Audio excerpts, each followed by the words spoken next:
오늘 성경의 말씀을 보면 여호와의 군대가 갖추고 있어야 할 정신무장은 무엇이냐?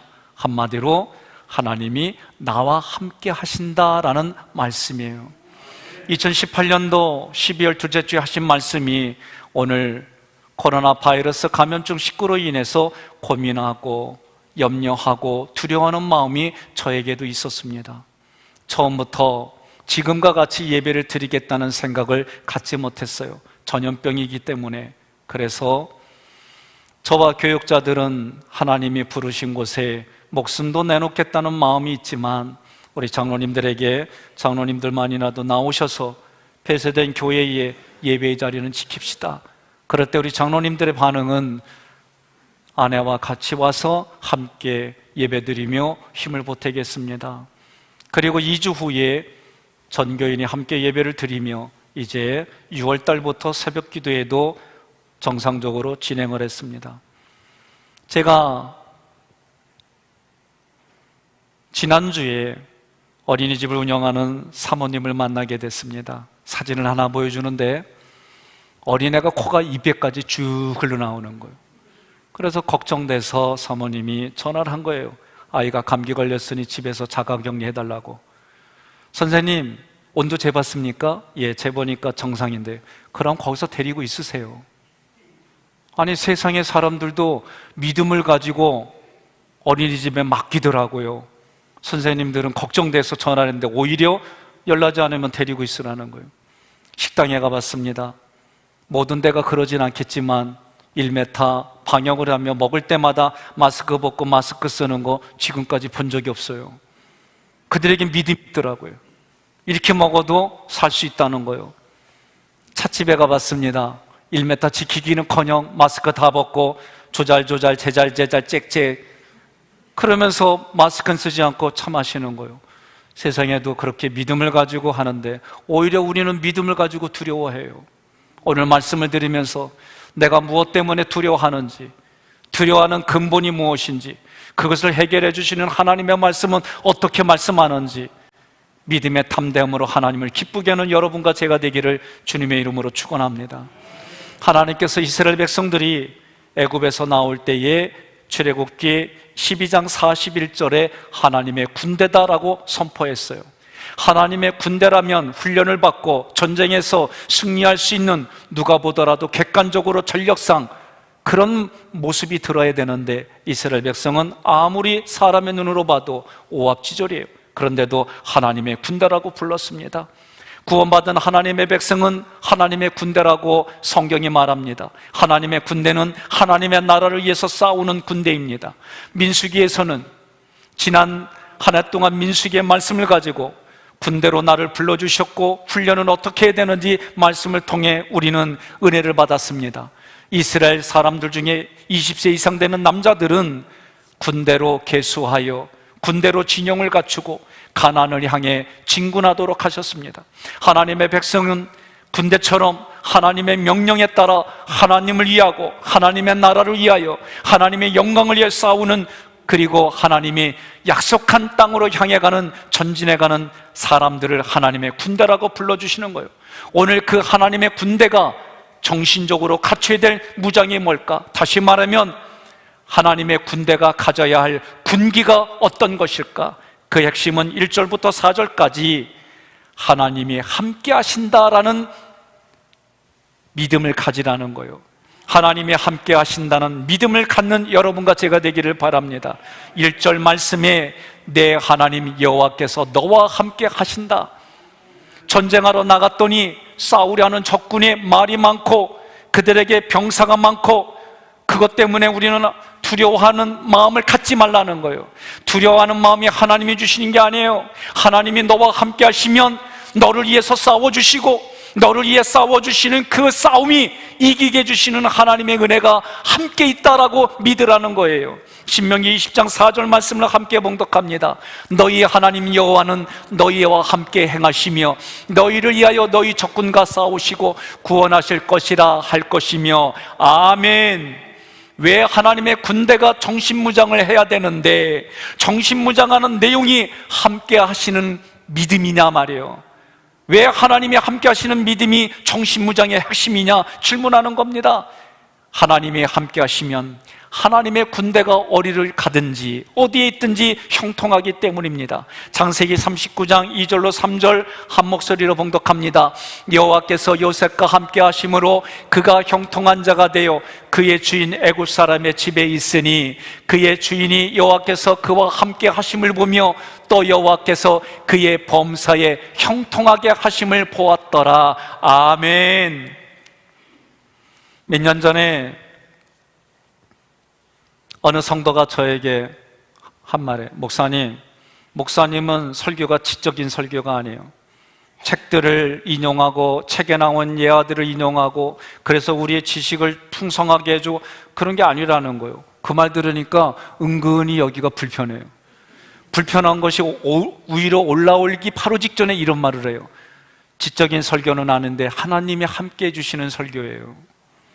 옆에 분한테 그랬어요. 우리 담임 목사님이 그렇다는데도 아멘 안 하면 어쩔게요 그러세요. 응? 여러분, 요셉은 형들에게 미움을 받아서 애굽의 종으로 팔려간 불행한 사람이에요. 이처럼 불행한 요셉에게 하나님이 함께 하셨습니다. 그가 어디로 가든지 형통했다고 성경은 기록했습니다. 하나님이 함께 하시니 그가 누명을 받아 감옥에 갔을 때도 형통했다라고 했습니다.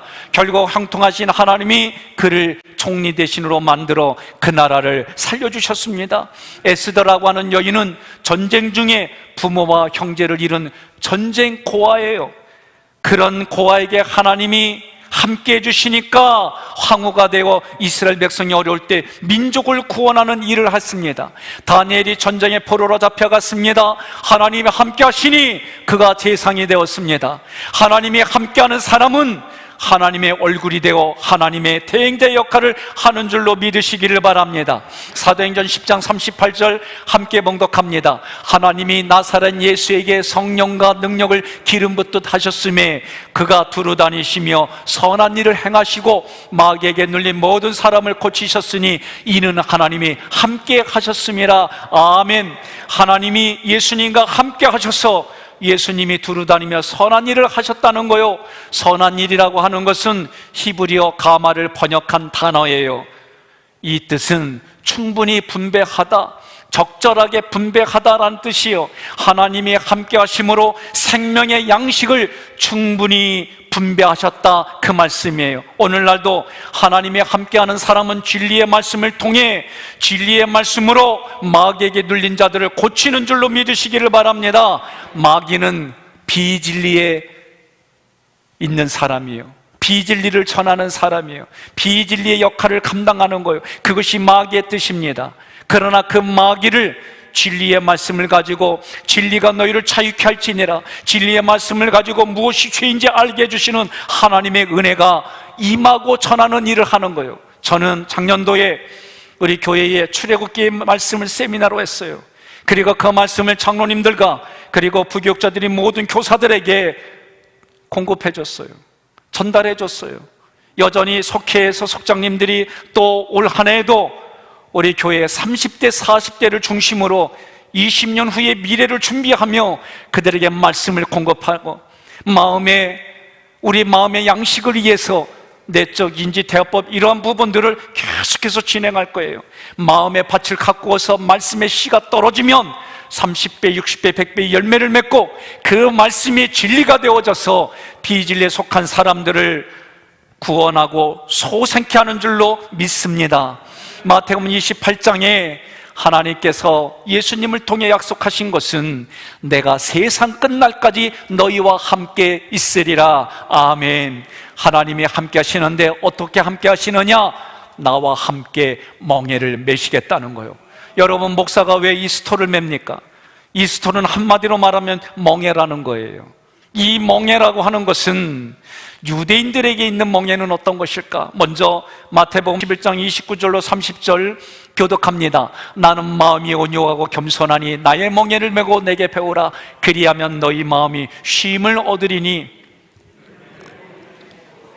아멘.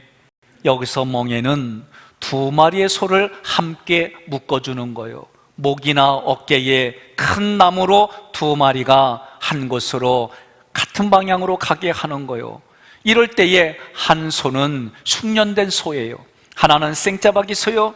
생짜박이 소가 아무리 발버둥 쳐도 숙련된 소에 이끌리는 것이 이 멍에의 개념이에요. 오늘 우리 인생의 모든 것을 아시는 예수님이 성령님으로 우리에게 오셔서 함께 멍에를 매주시겠는데, 그 멍에가 내 멍에가 아니라 주님의 멍에라고 말씀하는 거예요. 여러분, 키가 작은 사람이 큰 사람들과 함께 큰 나무를 옮기면은요, 작은 사람들은 힘 하나도 안 들이고 흉내만 내는 거요. 응? 멍에가 이와 같아요. 나는 고통스럽게 느끼지만 실제는 예수님이 자신의 멍에로 나를 푸른 초장과 쉴만한 물가로 인도해 주신다는 거예요. 여러분, 살아계셔서 역사하시는 하나님께서 우리와 함께 하시고 멍에를 메시겠다는 거예요. 멍에가 메어지고 멍에를 메고 일을 하는 성도들마다 이 마음에 쉼을 안식을 얻습니다. 하나님이 함께 하신다는 믿음이 임하면 두려움을 몰아냅니다. 하나님의 백성을 강하게 합니다. 그러므로 하나님의 군대가 갖는 정신무장은 하나님이 나와 함께 하심을 믿는 신앙의 고백입니다. 그래서 우리는 찬양하는 거요. 내 주와 맺은 언약은 영불변하시니 그 나라 가기까지는 늘 보호하시네. 믿습니까? 하나님이 나를 불러주시는 그날까지 하나님이 나와 맺은 언약은 영불변하다는 거예요. 주님이 나와 그렇게 멍에를 메고 가시겠다는 거예요. 이 영적인 눈이 열릴 때에 내 마음의 두려움이 사라지는 거예요.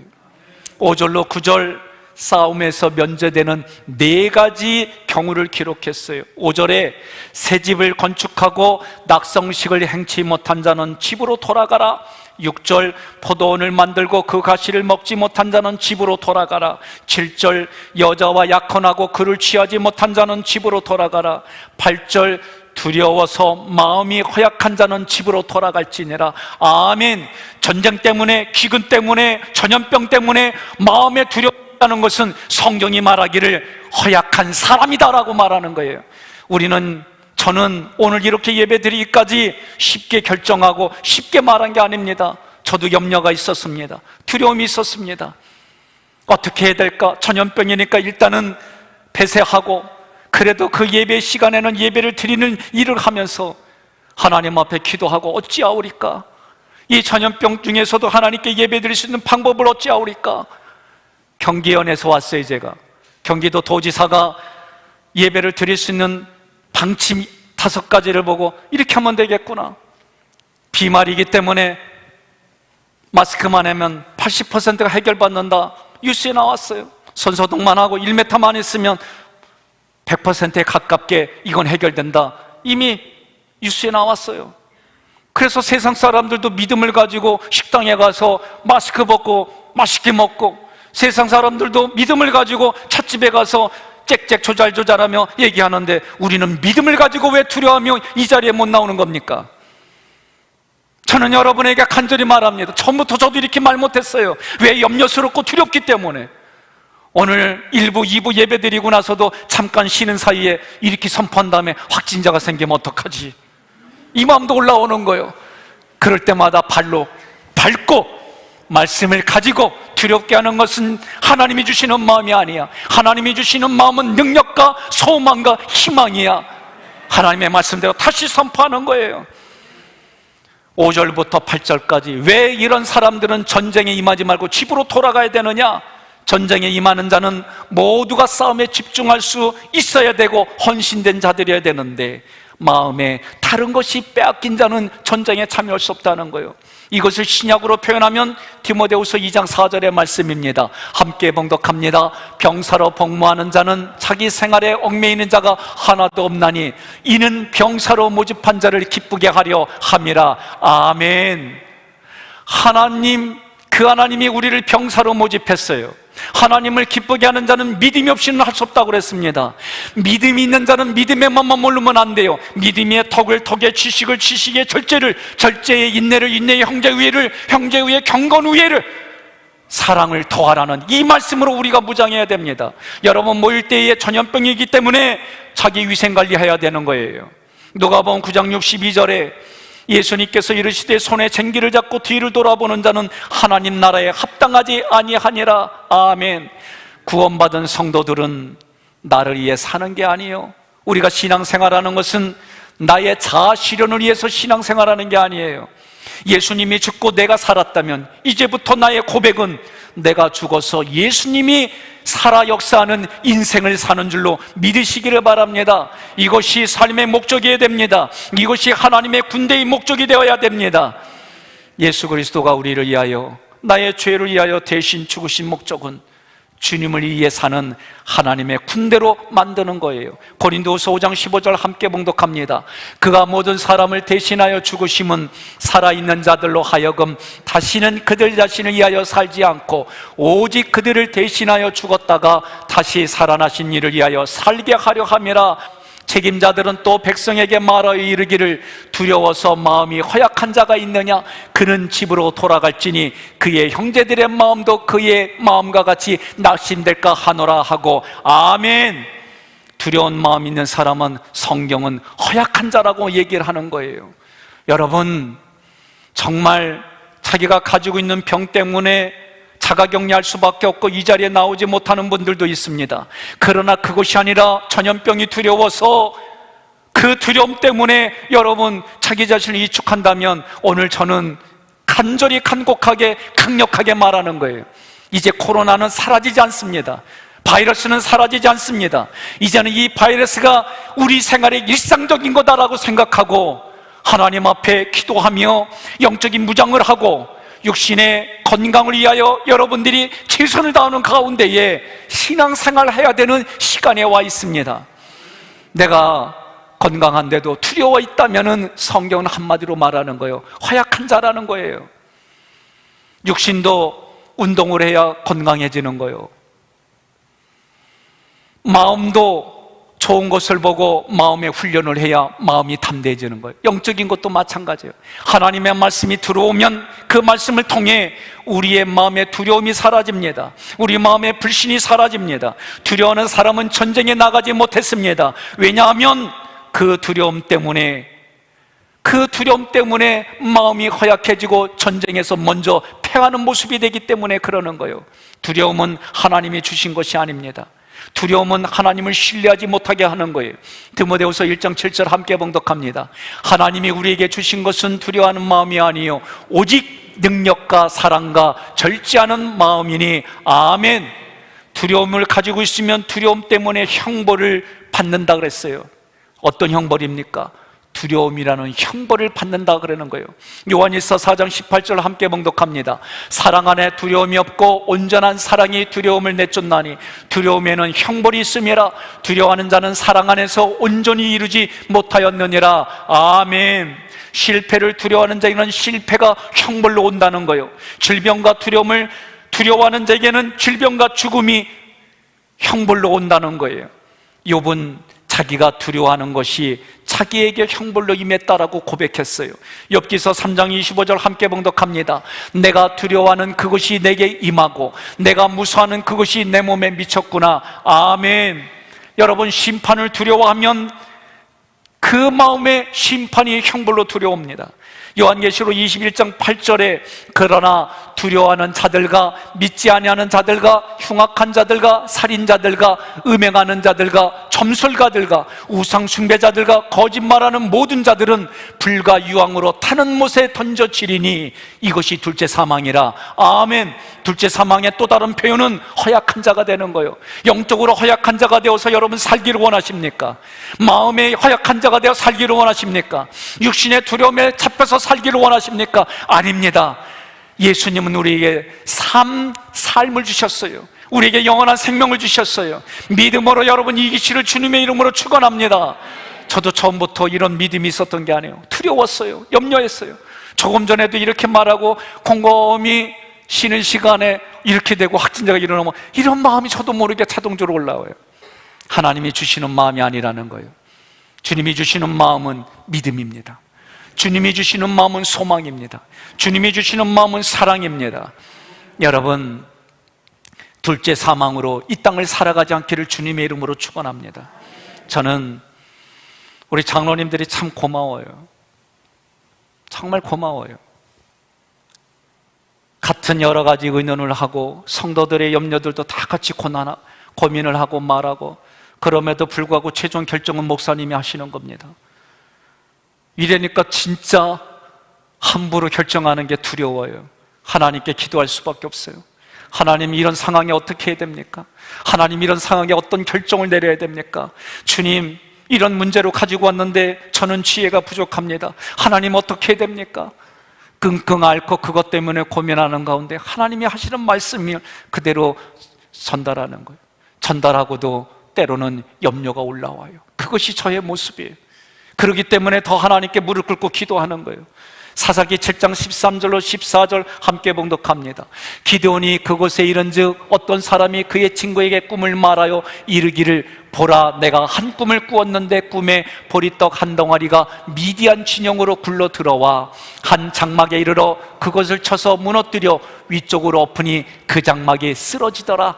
그의 친구가 대답하여 이르되 이는 다른 것이 아니라 이스라엘 사람 요아스의 아들 기드온의 칼이라. 하나님이 미디안과 그 모든 진영을 그의 손에 넘겨주셨느니라 하더라. 아멘. 이 말씀은 하나님께서 기드온과 그의 용사 300명이 미디안의 군대를 이기게 하신 방법이 뭐냐? 하나님이 미디안 군대의 사람들 마음에 두려움을 심어주었다, 그 얘기예요. 미디안의 온 군대가 두려움에 누룩이 퍼져서 싸우려고 하는 의지가 상실된 거예요. 결국 미디안과 아말렉의 군대는 두려움 때문에 기드온의 군대에게 패했습니다. 그런데 하나님이 하시는 말씀이, 하나님이 주고자 하는 마음이 두려움이 아니라 능력이요 사랑이요 하나님이 주시는 은혜가 다르다라고 말씀하는 거예요. 여러분, 하나님 나라의 군대에도 동일하게 적용됩니다. 하나님을 신뢰하지 못하는 사람은 사람을 두려워합니다. 사람을 두려워하는 사람들은 하나님을 위한 전쟁에서 승리할 수가 없습니다. 사람을 두려워하기 때문에 골리앗이 자기보다 너무 커요. 골리앗이 자기보다 너무 힘이 세요. 이스라엘 백성들이 그 사람을 보고 두려워서 싸움에 임하지 않았어요. 그 골리앗이 하나님을 욕하고 이스라엘 백성을 무시하는 말을 할 때에도 그저 당할 수밖에 없는 거예요. 그때 다윗이 너가 사람의 힘과 능력으로 나오지만 나는 만왕의 하나님의 이름으로 나간다 하고 간 거예요. 그게 믿음입니다. 10절로 20절에 여호와께서 자신의 군대에게 작전 지침을 명령합니다. 10절로 12절 함께 봉독합니다. 내가 어떤 성읍으로 나아가서 치려할 때에는 그 성읍에 먼저 합평을 선언하라. 그 성읍이 만일 합평하기로 화답하고 너를 향하여 성문을 열거든 그 모든 주민들에게 내게 조공을 바치고 너를 섬기게 할 것이요, 만일 너와 합평하기를 거부하고 너를 대적하여 싸우려 하거든 너는 그 성읍을 에워쌀 것이며. 아멘. 이 말 뜻은 무슨 얘기냐? 가나안 땅에 들어가기 전에 성읍을 만나면 먼저 화평을 선언하라는 거예요. 이 의도가 무엇이냐? 이겁니다. 가나안 땅의 7족속은 하나님을 거역하고 하나님의 백성들에게 하나님을 거역하게 만드는 족속이기 때문에 그 족속과 결혼도 하지 마라. 그들과 결혼하고 교제하면 하나님을 믿지 않는 결과가 나온다, 이 얘기요. 그러나 그 전에 성읍을 만나면 먼저 화평을 얘기를 하는 거예요. 화평을 얘기해서 마음문을 열으면 너희들을 섬기게 하라는 거예요. 왜 그렇습니까? 가나안 족속은 한마디로 말하면 버림받은 백성이에요. 버림받은 개를 뭐라고 그래요? 유기견이라고 그래요. 이 사람들은 유기된 영혼이요. 그러나 가나안 족속으로 가기 전에 만나는 성읍들은 그 사람들이 유기된 영혼인지 아니면 하나님이 택한 백성인지 알지 못하니까 먼저 화평을 전하라는 거예요. 다시 말하면 오늘을 사는 우리에게 이 말씀은 어떻게 적용됩니까? 내가 만나는 사람이 하나님의 택한 백성인지 유기된 영혼인지 알지 못하기 때문에 그리스도의 복음을 전하고 그 복음을 받아들이면 하나님이 택한 백성이요, 거절하면 하나님의 대적이다, 그 얘기를 하는 거예요. 20장 16절 함께 봉독합니다. 오직 내 하나님 여호와께서 내게 기업으로 주시는 이 민족들의 성읍에서는 호흡 있는 자를 하나도 살리지 말지니 아멘. 왜?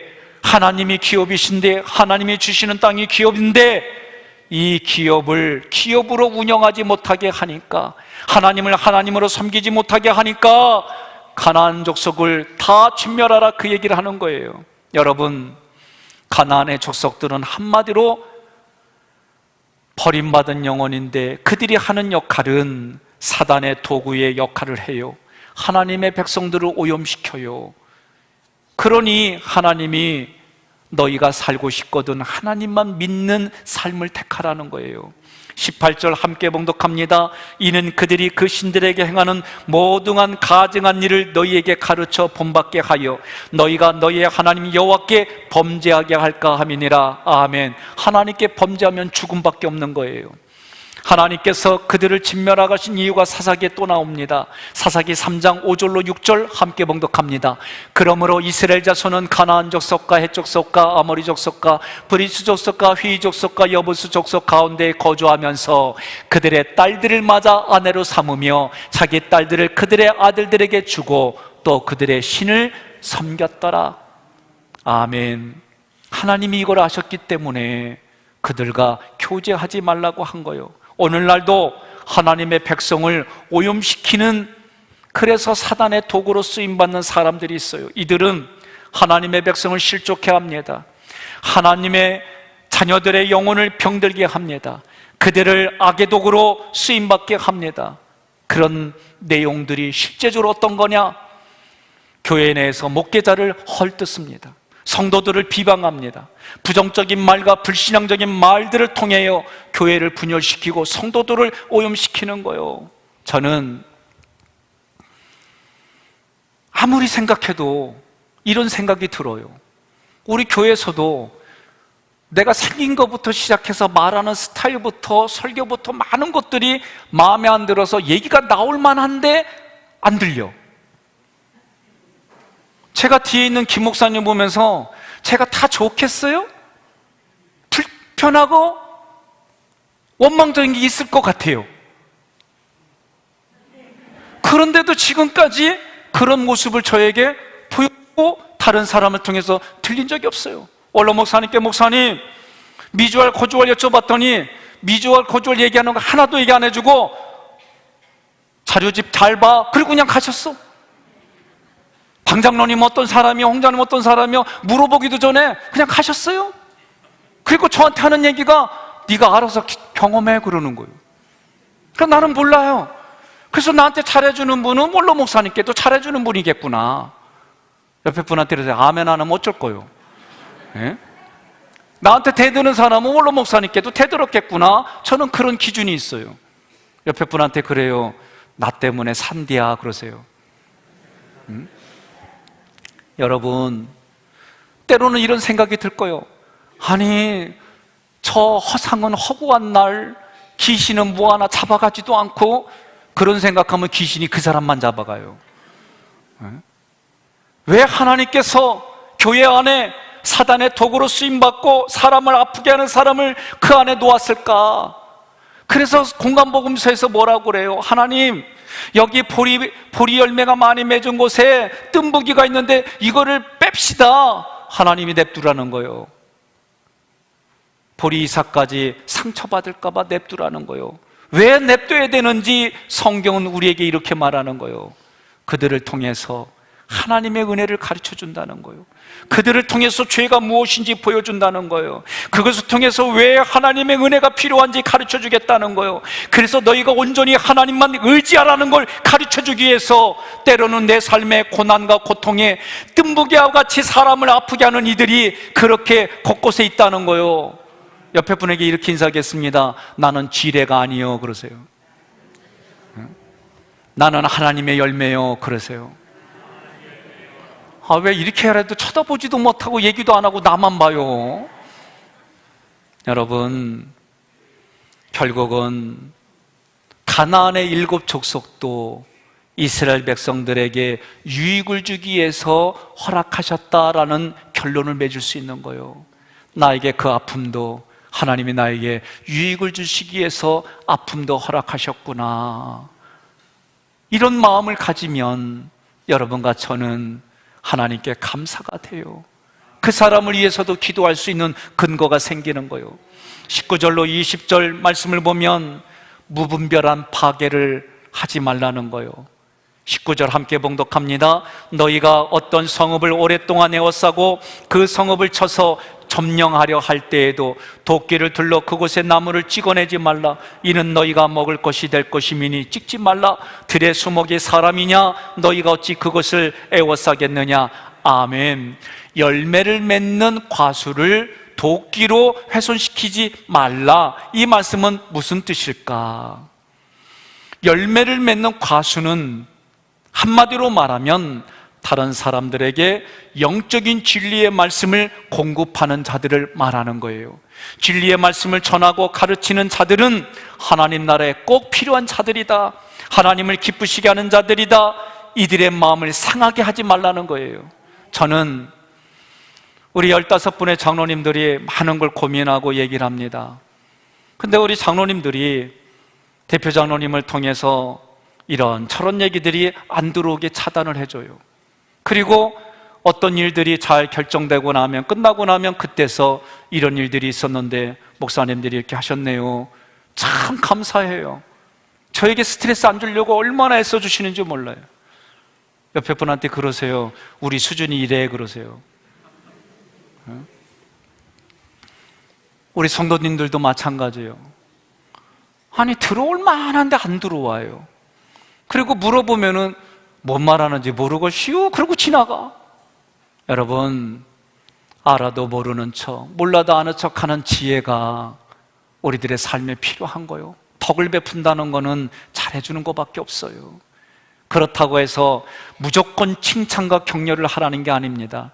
칭찬이 고래를 춤추게 하기도 하지만 무조건 칭찬은 사람을 망하게 합니다. 그러므로 하나님의 말씀이 교훈과 책망과 바르게함과 의를 교육하게 유익하다고 하는 말씀을 균형 잡게 가져가셔야 되는 거예요.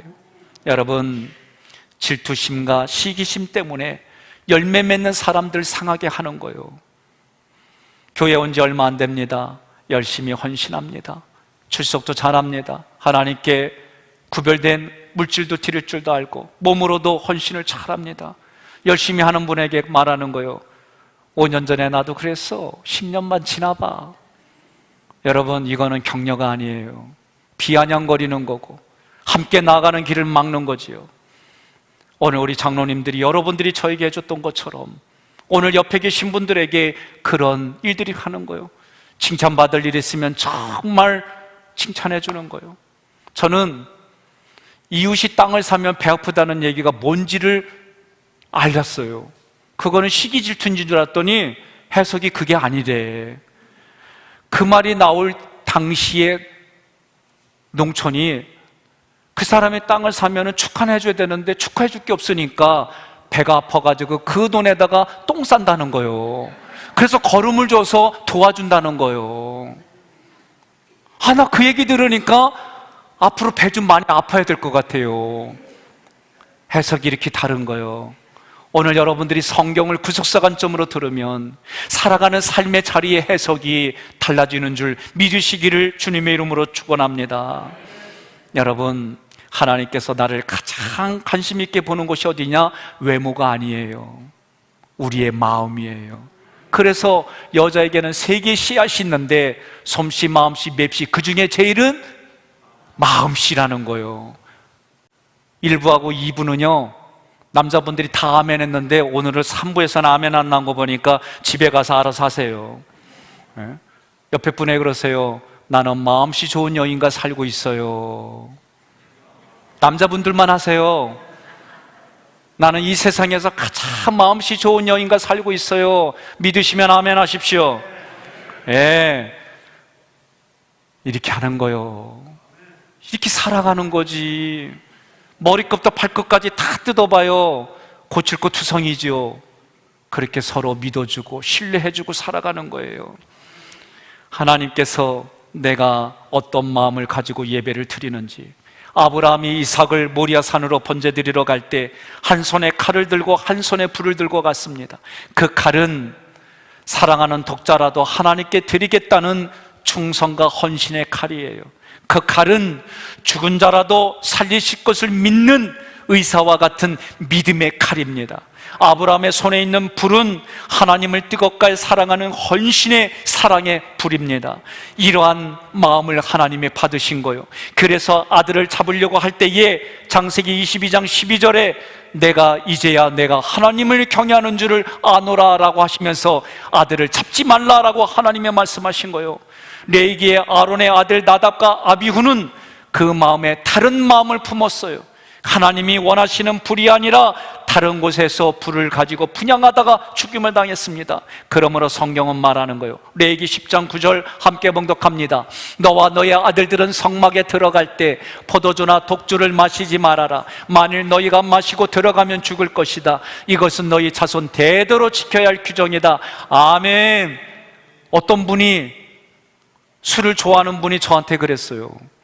아니, 성경에 취하지 말라가 됐지 언제 말라는 게 있냐고 53년 만에 찾았어. 포도주나 독주를 마시지 말라. 마시지 마세요. 마시고 싶거든 저를 부르세요. 여러분, 여기에는 의미가 있어요.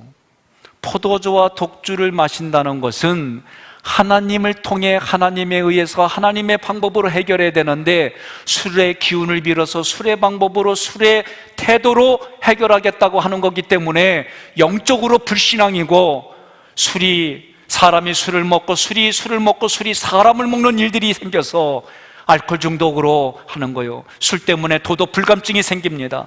그러므로 성경은 영혼육을 관리하려면 하나님이 하시는 은혜의 말씀대로 하라는 거예요. 여러분, 하나님을 오늘 예배드리고 어떤 마음으로 오셨습니까? 오늘 여러분들이 어떤 마음으로 오셔서 예배드리십니까? 이제는 세상 사람들도 자기가 살기 위해서, 생존을 위해서 어린이집에 애도 맡기고 식사를 하기 위해서 식당에도 가고 시간을 함께 보내기 위해서 찻집에 가서 서로 담소를 나누는데, 그들은 그런 믿음이 있는데, 여러분과 저도 믿음이 있어서 이제는 하나님 앞에 예배를 드려야 되지 않겠습니까? 그렇게 되기를 주님의 이름으로 축원합니다. 정말 육신에 병이 있어서, 정말 그런 현장에 있어서 할 수 없이 못 드리는 분 빼놓고는 오늘 두려워하는 마음을 내려놓으십시오. 그리고 하나님이 주시는 마음이 아니라는 것을 성경을 통해 배우고 들었으니까 이제는 하나님이 주시는 믿음으로 승리하시기를 주님의 이름으로 축원합니다.